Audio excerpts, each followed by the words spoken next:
I am Maximos, the true Basileus of Bulgaria, by all the laws of men and God. Why, then, do so many question my position? My courtiers mock and plot against me. My own brother attempts to usurp me, and now an army of rebels marches to my gates. I say, let them come, let them taste my blade, for I answer only to God. Welcome back to Crusader Chronicles. We left off on a cliffhanger on our last video as we had two brothers fighting for the succession of Bulgaria here. And by now you can see who won. Maximos, our eldest son, won the duel and maintained his position as heir to the throne there. Unfortunately, our second-born son, our preferred heir, the resentful Paragon, was defeated and disinherited.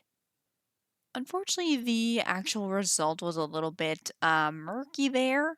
It said that Methodios here won the duel, but was also disinherited, which doesn't really make much sense. It kind of contradicts itself there. So I have to assume, unfortunately, that the event text was bugged there. So we don't really know what the game was trying to tell us. We only know the result that Methodios was disinherited and his elder brother, Maximos, the treacherous villain, succeeded. So it would seem that the entire realm pretty much was hoping for Methodios to win there. They're not big fans of Maximos here. Of course, he is an irate and sadistic man. Certainly known at court for his violent outbursts there. So they are not a fan, and even when our father Romanos was still alive, relations started breaking down with our vassals as soon as the result of the duel was known. We tried to kind of patch things up a bit by marrying off Methodios's many children there to get alliances. We have his second-born son there is going to be king of Nicaea there. He's married to the queen. And another son, I think it's this guy, Theodolos there, is betrothed to a princess of Thessalonica. But unfortunately, it was not enough to prevent an independence faction from forming here. Our vassals would rather be on their own than have to deal with the feuding princes there. Certainly better than dealing with Maximos's personality flaws there. So it is war for our realm, quite a big war. The entire southern half of our empire is basically surging north towards our capital there. But I don't think Maximus is someone who's going to back down. Of course, we are an impatient warrior there with a taste for blood. We did also have the Blade Master trait as well prior to the new patch kicking in there, so our prowess was even higher at the time of filming there. So we think that we alone can stand against this giant army, and I'm sure our friend, our realm priest here, is agreeing with us there. He is ambitious. I gathered that he's friendly with us because he tells us exactly what we want to hear. Basically, that we answer to no one but a higher power there. So it's the eve of battle here. We're readying our troops, but unfortunately, we're feeling a little under the weather. And that's concerning because we are pretty much the greatest warrior in the realm here. We need to be at our best if we're going to have a chance at winning this fight. So we are demanding that our good friend here, our priest and physician, heal us right away. It is too late for caution. And of course, it's always a bit of a dice roll, choosing those riskier treatments. And look what happened, a disastrous mistreatment. I'm really surprised, given we were on such good terms with our physician here, but we have gained botched disease treatment one-legged, so we've got our leg amputated and we are still wounded. So our priest is very lucky that we are fickle and friendly with him. I think that's the only thing keeping him alive right now because this will not happen again. Do you understand me? We're going to imprison him for now. But we are very much on death's door here. We are really in bad shape. So we're really in a bad way here. We are cursing my weak and failing body prostrated by sickness. And here comes our priest, who I don't even know how he got out of our jail after imprisoning him there, but perhaps he snuck out or bribed someone. I got vibes that maybe he did this on purpose, just from this event. Kind of seems like he's coming back to finish the job here. I thought he was gonna like smother us with a pillow or something. He is ambitious here, so I do wonder if this is his attempt to seize power or perhaps prevent the rebellion by simply mercy killing us before they can reach the gates here. So very interesting development.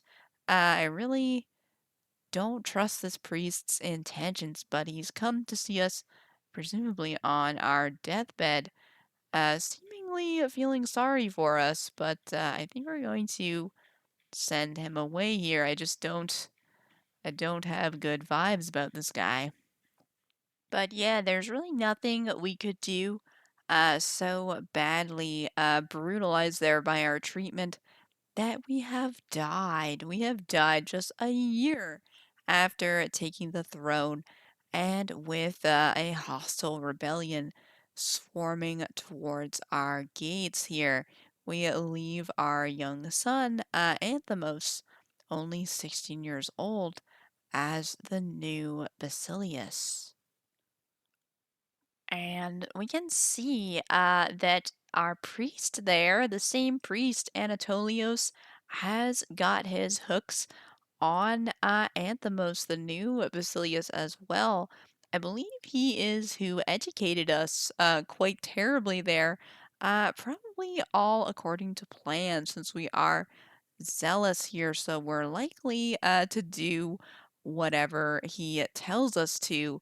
I now really have to believe that this was an attempt by him to create a puppet emperor, essentially, one that he controls. He killed off our volatile father there and now has a much more docile young man that he can control. So, wow, this is a really creepy development here. Um, Essentially a soft coup performed by our realm priest here. But we still have to deal with this giant rebellion that has not gone away. We do still have one martial focused character in our court here. We do still have our disinherited uncle Methodios here.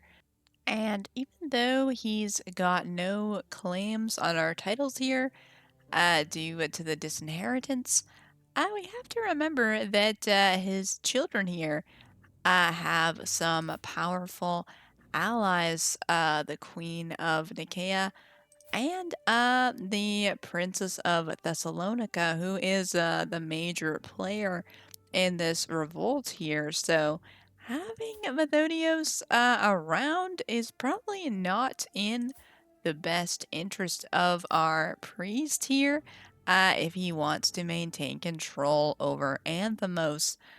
We don't want Methodios organizing his allies here and turning against his meal ticket there. So I think what we might do here is put Methodios directly in charge of our armed forces there. There he is.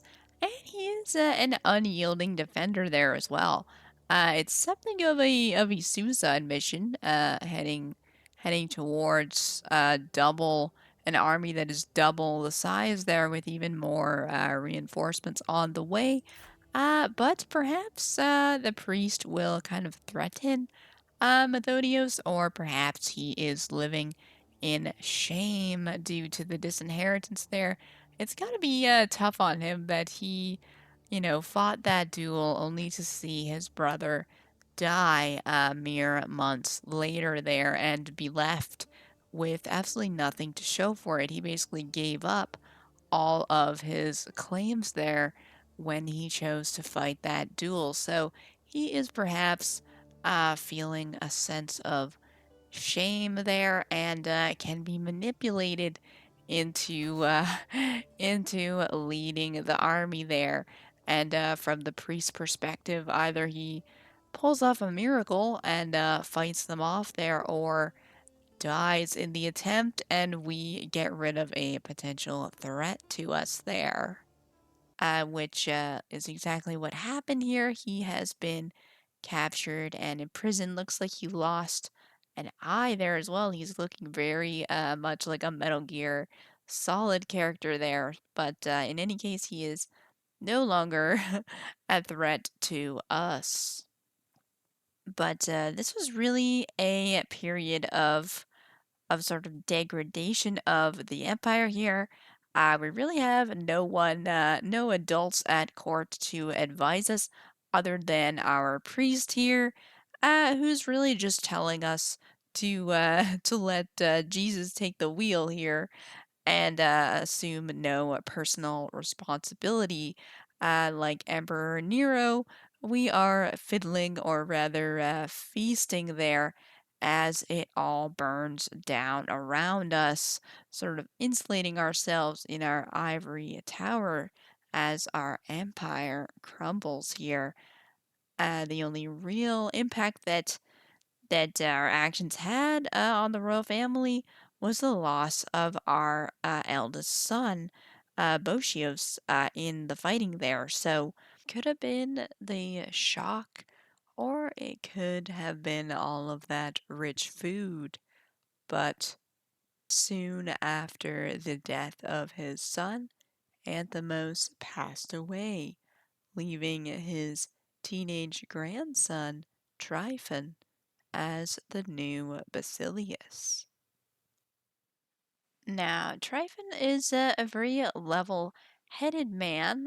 You can see that he is just, cynical, and somewhat well read there. He's an insightful thinker, and he's got pretty good learning there. So he's clear eyed enough to see what the priests and the church have been up to here. And he's having none of it. He's going to call them out directly to their face there, and that really stirs up the hornet's nest. They're not pleased that the gravy train has run out here. Their control over a weak emperor has lessened considerably. So they start out just by trying basic accusations here, but we're largely too smart for any of those to stick. So it goes up the chain, unfortunately, until we end up with the patriarch himself excommunicating us. So it remains to be seen how the world around us here will react to the excommunication there. We're very lucky that West Slavia, this is formerly a Bohemia, they now have their own empire there, but they are also excommunicated, so they're unlikely to try to holy war us, which is very, very good for us there. But we do also have to worry about our vassal here, our powerful vassal Croatia, which has mopped up a good amount of the territory lost by our grandfather. So they are very, very powerful. Look at their army there. They are actually stronger than us. So if they get any ideas to come after us, that is going to be trouble there. We're lucky that I believe we are married. Yeah, we're married to his daughter, who's actually our cousin. So we are dipping into the gene pool here to try to hold the realm together there.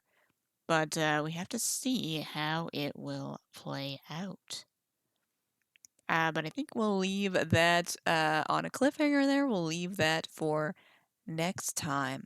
So do make sure you subscribe and hit the notification bell so that you don't miss the next episode. But we'll see you next time on Crusader Chronicles.